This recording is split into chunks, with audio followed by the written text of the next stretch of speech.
On the day of January 15th of 2008, Yasmin Acree was last seen in her home, doing laundry, but was never seen again.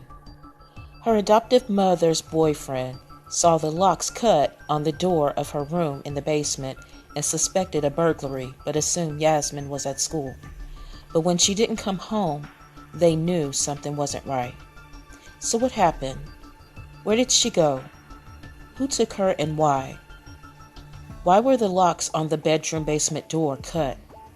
The details of this case will leave you with more questions than answers and unsure of who can be trusted. Stick around as we take you into this story, the heartbreaking and disappearance of Yasmin Rayon Acree.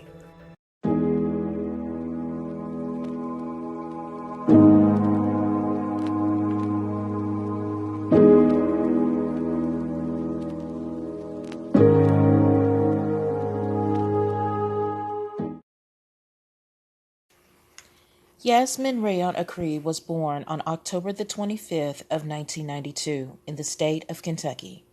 Yasmin was blessed with a brother named Marcus. As toddlers, the two were severely neglected and removed from their mother Joyce Acree's care due to her drug addiction. The two siblings were shuffled between foster care, group homes, and their mother's home for years and was subjected to terrible abuse. While being in the Kentucky foster care system for years, Yasmin was sexually abused.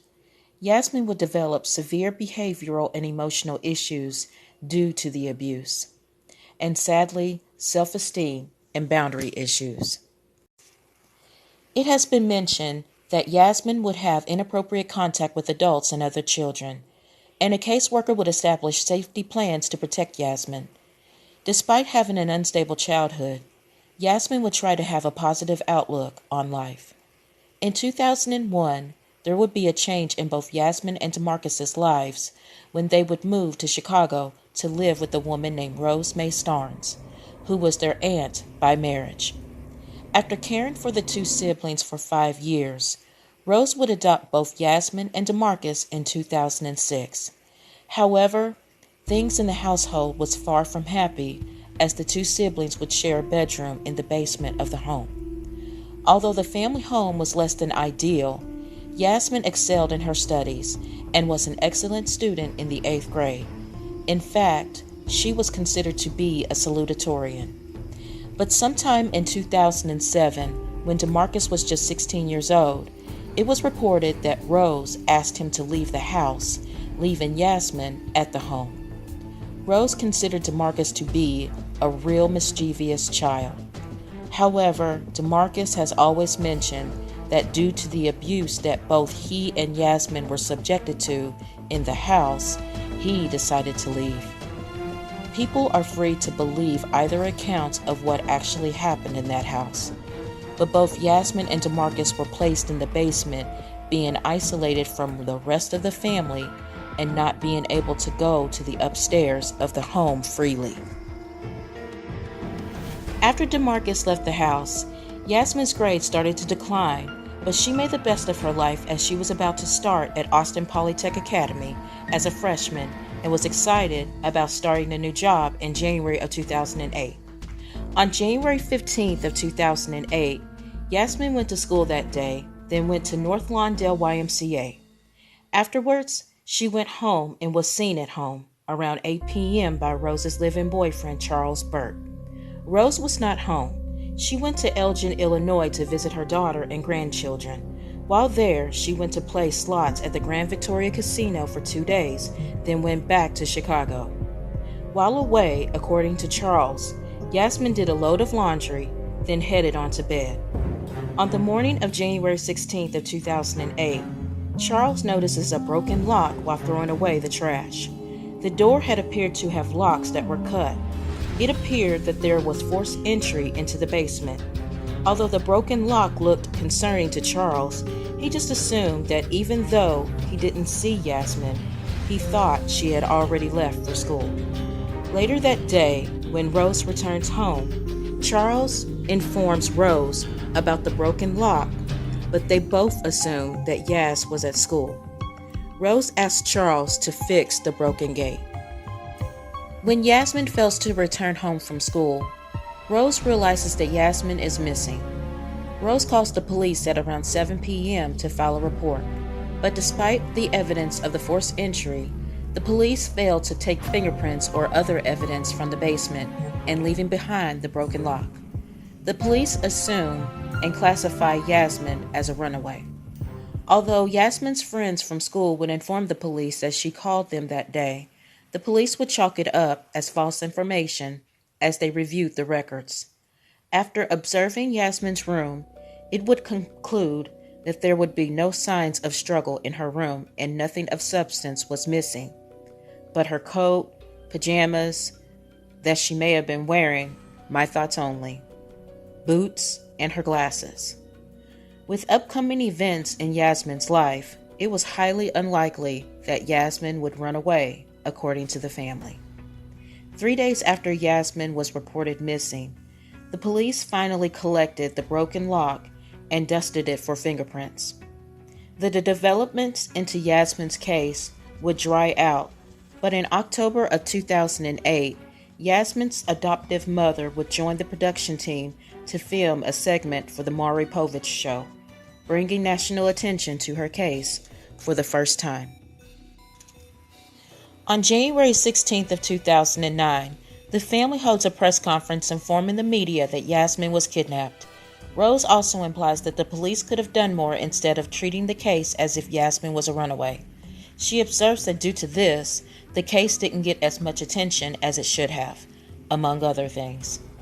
Yasmin's family also announced a $3,000 reward for information in regards to her whereabouts. On September 17th of 2009, Rose meets with the Chicago Police Superintendent, Jody Weiss, at the time and asks for Yasmin's case to be reclassified as a missing persons rather than a runaway. The superintendent responds publicly to let the public know that Yasmin's case is the highest priority missing case for Area 5 detectives. The reward is increased from $3,000 to $5,000. On February 19th of 2011, an age-progressed image of what Yasmin may look like at the age of 18 is released. There would be some shocking developments on March 15th of 2011 when a reporter from the Chicago Tribune would interview Rose. During the interview, a diary of Yasmin's would be discovered hidden underneath her bed. One of the entries would state, "I miss Terrell." Who is Terrell, you ask? Jimmy Terrell Smith, to be exact. Jimmy Terrell Smith had been living in the same building as Rose that Rose owned around the time of Yasmin's disappearance. Jimmy was serving more than 10 years for attempted murder before moving in. The court records would describe Jimmy as a brutal predator. Jimmy is now serving 110 years after being convicted of assaulting 5 women, 2 of which were the age of 14 in between the years of 2006 and 2009. In the diary entries, Yasmin would mention Jimmy twice, who was 35 years of age at the time, living in a separate second-floor apartment at her 2 flat. It would be reported that Jimmy had shown interest in Yasmin and had contacted her after he moved out of her 2 flat. In 3 recent jailhouse interviews, Jimmy would tell the Chicago Tribune that he had vital information about Yasmin's disappearance. "I know what happened to her," he says, although he didn't admit to any direct involvement in Yasmin's disappearance, but would go on to say that though he is responsible for 4 uncharged homicides, he wasn't going to say what he knew involving Yasmin. "I'd be putting my head in a noose," he said. After a while, the police would obtain a warrant to search the home where Jimmy was living in 2008 and 2009 with his girlfriend. The police would collect 4 bags of evidence. Yasmin's diary, as well as the Tribune's interview with more than a dozen relatives and renters, would highlight Yasmin's lack of protection by the adults in her life and child welfare authorities, sadly. On August the 1st of 2013, Rose May meets with Jimmy at the Cook County Jail where he was held at the time, allegedly admitting his role in Yasmin's disappearance by telling the family that she took her own life, and he helped by taking her body to a house in the 2200th block of South Spalding and burned her body in a garbage can to dispose of it. The family does not believe Yasmin took her own life, but believe Jimmy is responsible in her demise. Sadly, on February 24th of 2014, Rose Mae Starnes passes away of natural causes at her home at the age of 57. She had suffered from kidney failure and diabetes. As of right now, there are no more updates on this case. This case left me speechless and highly disgusted. Although I do believe the system, family, and authorities failed both Yasmin and her brother DeMarcus. But what do you all think? I don't ask this enough, but I would like to know your thoughts.